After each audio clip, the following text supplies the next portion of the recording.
Hello, Lynn Watts here. And today I'm here to talk with you about something that I'm very excited about, and that is my brand new lesson plan book. You may notice it has the same picture on it, but it is all new lessons, new layout, new activities. Um, Everything about it is new and pretty exciting, I think. So let me just kind of run through what you can expect if you get this book, which is available on Amazon. So some of the lessons, and this is not all of them, but just to give you an idea of some of the new lessons that are in here.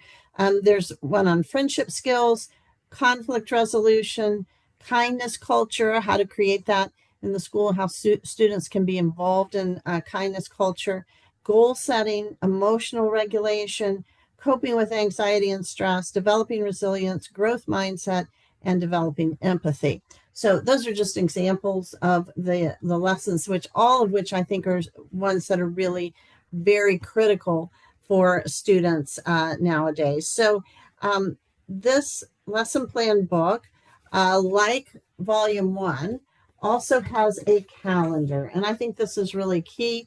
The calendar suggests which lessons you would want to teach at what point in the school year. So typically, and this is what I usually did, I imagine most school counselors do the same. You start out with an introductory lesson. So there's one of those in here about introducing yourself and the role of the counselor, and then an initial one on adapting to change, all right? Because you're starting the school year, everything's new for some students, new school, new teacher, new classroom, maybe making new friends. So there's a lot of things to adapt to. And so that is the, beginning of the school year. And then I have just go through other lessons that you might teach each month of the year. For instance, when we get around the holiday season, December, that is when I have one on kindness counts, building a caring community, and also one on giving and generosity.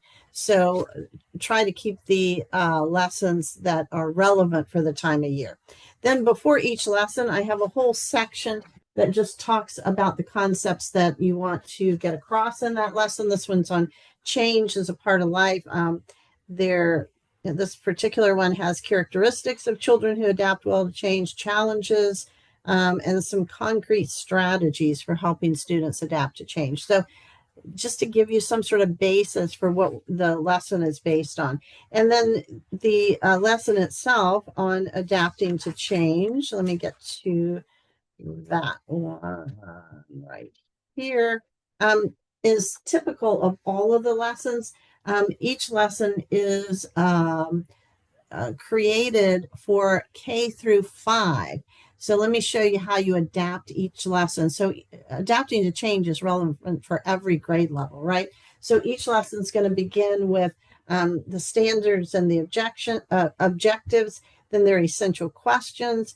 There's 5 picture books, different grade levels, appropriate for different grade levels, that you can read if you want to use that as part of the lesson. There is a closing activity that you can use to provide closure for the whole lesson. And then there's an intro that has a discussion starter and ways to get the students engaged with some questions. There's materials that you will need for the activities. And then there are activities for grades K through 2. There's 3 different activities. You can pick one that you would like to use in the lesson. And there are 3 activities for grades 3 through 5. Each lesson also has a reflection journal page that you could use with students to have them reflect on, what's a change that they have faced, how did they feel, how did they cope with it. And there's some ideas on the journal page for how they, coping strategies that they might have used. And then each lesson also has a page on review and reflect, where they identify one thing they learned from the lesson. And then there's a scale. For instance, this one says, how prepared are you usually for change in your life? Scale of 1 to 5. So they can select something like that, give you some information, and then they might write or draw a way that they would practice being prepared for the next change. And then the bottom of each one of those has a place for you to put your name, how to contact you if they would want to, meet with you, office hours. So that is a typical setup for each one of the lessons. You find all of those different sections in every lesson. And then a lot of them have an activity. For instance, here's one that has feeling cards that you could copy and use in all kinds of games. So the front of them has an image, and then on the back it tells you what the feeling is that represents. So you could have kids act those out. They could talk about a time that they felt proud. They could use them in all kinds of different ways. So that's part of the activities in one particular lesson.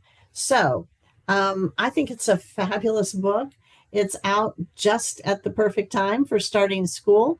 And it has everything laid out for you so that you can, rather than spending your time creating lessons or even scheduling lessons, you already know what lesson you potentially could do in what month.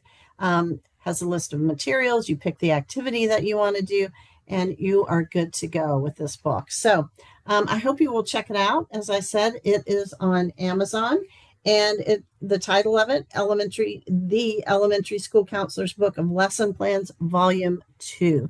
There's a Volume 1, but this one is entirely different, has all new lessons and actually a new layout in terms of how the lessons are laid out. So check that out. And as always, thanks so much for all you do to improve the lives of children. And thanks for listening.